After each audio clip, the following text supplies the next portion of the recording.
Chuck, we want to send it back to you now. We talked about Michigan losing a congressional seat. We have a retirement as well. A member of Congress, longtime Southfield mayor and influential person on the political scene. And it's time for you to talk with Representative Brenda Lawrence. Thank you, Dave. Someone we've talked to many times over the years.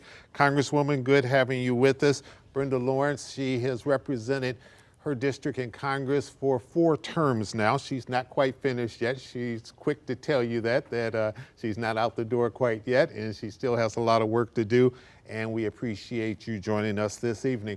Congresswoman, I imagine the biggest concern that you have in a midterm election in which oftentimes the party that's in the White House does not do well in the down ballot races, of trying to make sure that the House stays blue so you stay in power, at least Democrats. Absolutely.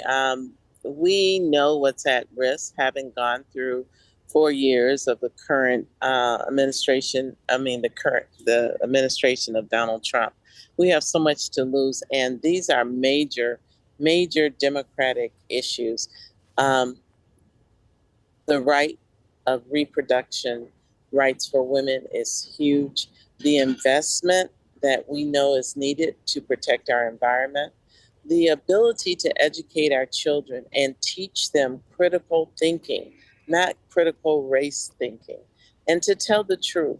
These are things that continue to come up, but we've done some tremendous things. We brought America through the COVID crisis. We invested in our infrastructure.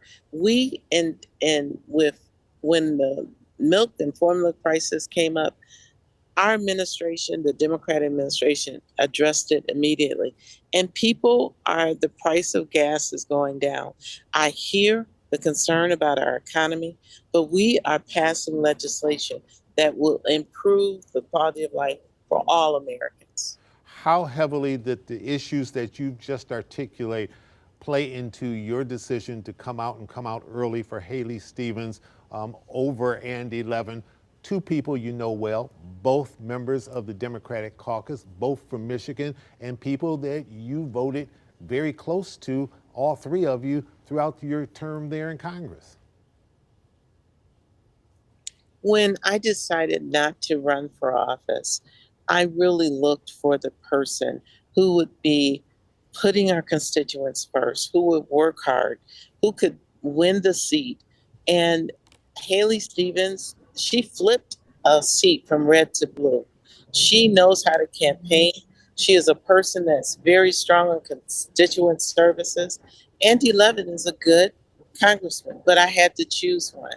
And I'm very confident and hopeful that Haley will win tonight. And I stand by my decision to endorse her.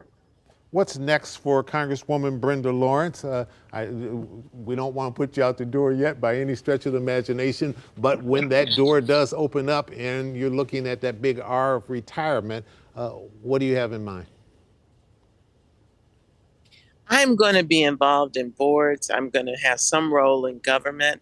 30 years of being a public servant, it's important to me that I show up in some capacity to continue to help people. But it will be not in an elected office. It will not be a day-to-day grind. It will be something that I can show up, give all this experience of 30 years back to the next generation of elected officials, and to also ensure that I have a seat at the table to continue to serve the amazing people in my district and in this country. Quick final question. If the economy remains the way it is today as you come down the home stretch in November, whether it turns out to be Haley Stevens or Andy Levin, will your best advice be don't call the president up to come in and campaign for you? Go out and win it on your own. Each candidate has to make that decision. I'm aware of the favorability of our current president, but we as Democrats have a lot of work to do in the next 2 years to tell our story, to be the party that lifts people up and not concentrate on politics. And I feel strongly, based on the agenda and the outcomes, that we can do that. But you have to make that decision. You know, Chuck, it's right. It's right in the moment, and you have to say, you know, will the president visiting enhance my opportunities to win? Because, you know, there are people like Haley who won a Republican seat where Trump won it, but she won it as a Democrat. So that decision is made when the time comes. But I'm confident that we have an opportunity to tell our stories as Democrats. I'm not counting us out yet. I know how to work hard, and I am day to day in conversation with my colleagues, and we know this is not going to be a walk in the park, but the hard work and delivering for the people will carry us on. All right. Congresswoman Brenda Lawrence, thanks so much for joining us. It's always a pleasure talking to you, and best of luck in retirement. And I know that you'll stay in touch with us. Dave, back to you. I just want everyone to know our democracy rests on us voting, and to everyone who voted, I have my button. I want you to know that it only works when we vote. Absolutely. Every vote counts. No question about it. Thank you so much. And we thank Congresswoman Brenda Lawrence for, she mentioned, 30 years of public service. Chuck, that's a career.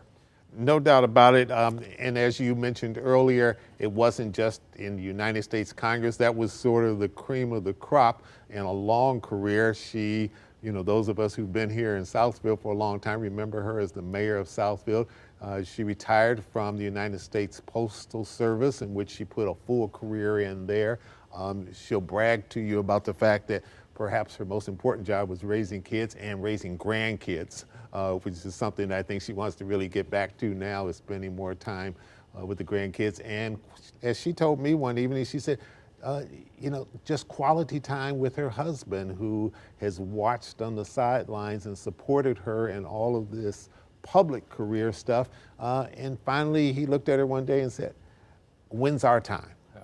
Just to go off and do the things they want to do. But before she's leaving, she's taking a big political role in this congressional race. She could have set it out and just said, I'm not going to get involved with two Democrats. You guys go fight it out. She's taking a stand. We'll see if it pays off. Yeah, and certainly because, as you mentioned, both are friends, you know, and colleagues, and have worked together alongside her on so many important issues in Congress. So yes, but hey, it's a principled decision and choice that she made, and you got to believe she'll continue to be there for Haley Stevens and, frankly, for Andy Levin. Yeah, and Dave, one quick footnote. People may not remember, she knows what this is about. Go back a few years ago, she ran and beat Hanson Clark, who was the sitting congressman, and she went after him in that race. She won that race. So she knows what it feels like to be in those hotly contested races with two Democrats. Very interesting. Chuck, we'll check back with you in just a couple of minutes.